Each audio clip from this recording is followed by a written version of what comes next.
ચાણસ્મા ધારાસભ્ય દિનેશભાઈ તેમજ મંચ પર વિરાજમાન કોંગ્રેસ પાર્ટીના સર્વે આગેવાનો, આ કાર્યક્રમનું આયોજન કરનાર આ વિસ્તારના ધારાસભ્ય આદરણીય અમરતજી, કાંકરેજ વિધાનસભાની સર્વે સમાજના સૌ મારા વડીલો, યુવા મિત્રો, માતાઓ, બહેનો, પત્રકાર મિત્રો, આપ સૌને મારા રામ રામ કહું છું. જ્ઞાનીબેનને ખૂબ ખૂબ અભિનંદન આપીએ કે આપે ભાજપની હેટ્રિક રોકી અને બનાસકાંઠાની સમગ્ર ગુજરાતમાં કોંગ્રેસને એક નવી દિશા આપવાનું કામ કર્યું છે. અને એના માટે કાંકરેજના લોકોએ હમણાં વાત કરી, કાંકરેજના લોકોએ પણ પોતાનું જ્યાં પણ સગું જ્યારે પેટીઓ ખુલી ત્યારે સાબિત પણ થયું કે સમગ્ર બનાસકાંઠા હોય કે પાટણ હોય, બંને જગ્યાએ ક્ષત્રિય સમાજે કોંગ્રેસ પાર્ટીને જીતાડવા માટે તન મનને ધનથી મહેનત કરી બૂથના ઓકડા કે છે. ત્યારે એના માટે આ જ પાટણ જે લોકસભા કોંગ્રેસનો એક સમયનો ગઢ હતો એ ફરતી આપે, એના માટે જેટલી પણ થાય એટલી મહેનત કરવા માટે આપ સૌને વિનંતી કરું છું.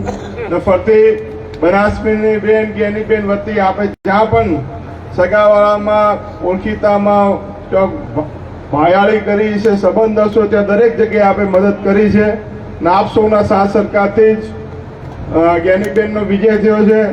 અને અભિનંદન એટલા માટે કે જે બનાસકાંઠામાં સત્કાર સમારોહ ચાલુ નથી કરી એના પહેલા તમે પાટણ લોકસભામાં કર્યો છે, એના માટે પણ અભિનંદન આપજો.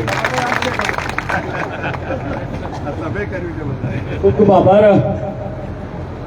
ગુલાબસિંહ રાજપૂત સાહેબ.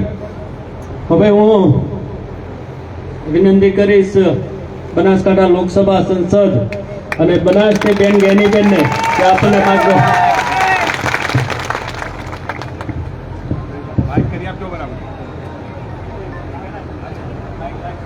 બોલો સદારામ બાપાની, બોલો અગરનાથ બાપુની.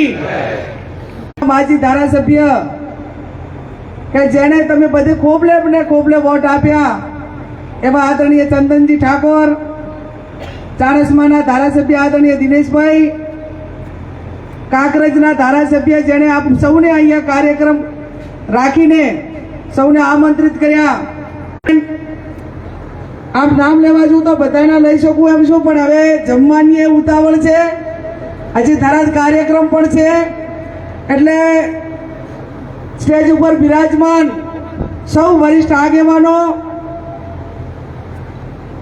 મહિલા કોંગ્રેસ, યુથ કોંગ્રેસ, NSY, વિવિધ સંગઠનના સૌ હોદ્દેદારો, વડીલો, હવે 40 લાખ મતદારોની અંદર બધી જો એક વોટ વધારે લાવ્યો હોત, અડધું હોત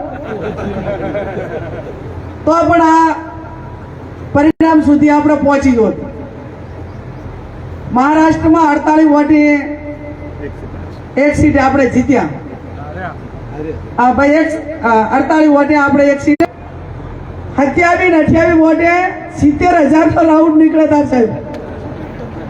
અને ગ્રામ પંચાયતની ચૂંટણીની મતગણતરી ના થાય ને એવી મતગણતરી લોકસભાની થાય. મેં કીધું કદાચ 50-60 હજારે હાર્યા તો ચાલે, પણ આ 20-25 વખતે કોઠા સૂચથી અથવા તો પોતાની બુદ્ધિથી કરી શકે એમ નથી. એને ક્યાંક ને ક્યાંક માર્ગદર્શન આપવામાં આપણે ઊંડા ઉતરીએ છીએ. આ પરિણામ ઉપરથી ને એના આંકડા ઉપરથી આપણાને બધાને પરિણામ આવ્યું ત્યારે ખબર પડી. આ ચૂંટણી પ્રદેશ સમિતિમાં કાર્યક્રમ રાખ્યો ને બધા આગેવાનોએ કીધું કે જ્યારે પોતાની ભાવનાના દર્શન કરાવ્યા, એ હું માનું છું ત્યાં સુધી આ પહેલી ચૂંટણી અમારા અનુભવના આધારે જોવા મળે. અભિનંદન આપું સૌ આગેવાનોને, કોંગ્રેસના કાર્યકરોને. અમે બધા સાહેબને અહીંયા અવારનવાર મળતા કે સાહેબ આ ચૂંટણી લડવા માટેના અને ના લડવા માટેના અનેક કારણો છે. કોઈ પણ પ્રકારની મજૂરી કર્યા વગર, સંઘર્ષ કર્યા વગર, કોઈ પણ પૈસા ખર્ચા વગર, કોઈ તમારે મફતમાં કાંઈ લેવું હોય તો તમારે બીજા ઘણા બધા ભાજપમાં જતા રહ્યા, વહેતા પાણીમાં હાથ ધોઈ નાખ્યા ગંગામાં. જો તમારે તમારા પોતાના માટે કાંઈ મેળવવું હોય તો તમારે ભાજપમાં જવું હોય તો તમે જઈ ગો છો. અને તમને જે મેળવવું હોય અને તમને બધાને ઊંઘ આપીને કોંગ્રેસ પાર્ટીને તમારા બધાના આશીર્વાદ થકી કોંગ્રેસ પાર્ટીને ઉભા કરવા માટેના પ્રયત્નો કર્યા. અને અમે તો એમ જ કહેતા હતા કે ઘણા બધા આમ તો એમ લાગે ચાલુ ધારાસભ્ય હોય એટલે હારવાની બીક લાગે કે ના લાગે. અને હું બધાને કહેતી હતી મારા ચૂંટણી પ્રચારમાં લગભગ બધી જ મિટિંગોમાં કીધું અનેક આવશે. પાટણમાં ઠાકોર લડે,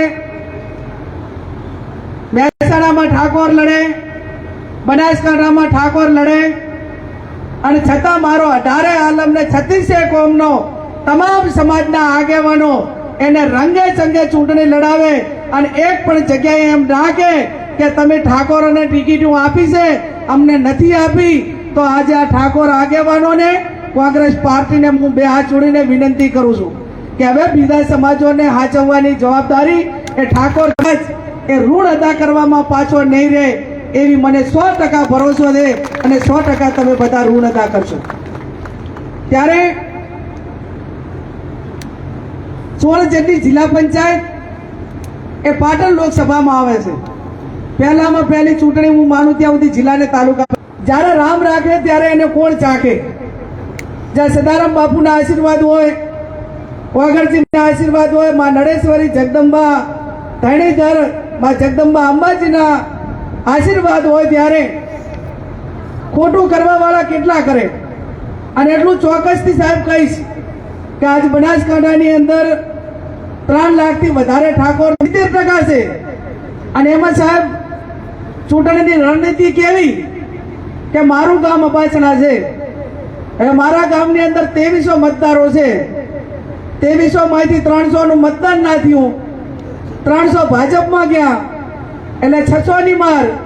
અને એવા ભાજપ વાળાને 3 જણાને 3 બૂથ ઉપર 20,000 રૂપિયા આલીને ઉભા રહ્યા, ક્યાંક વધારે આપી દીધા.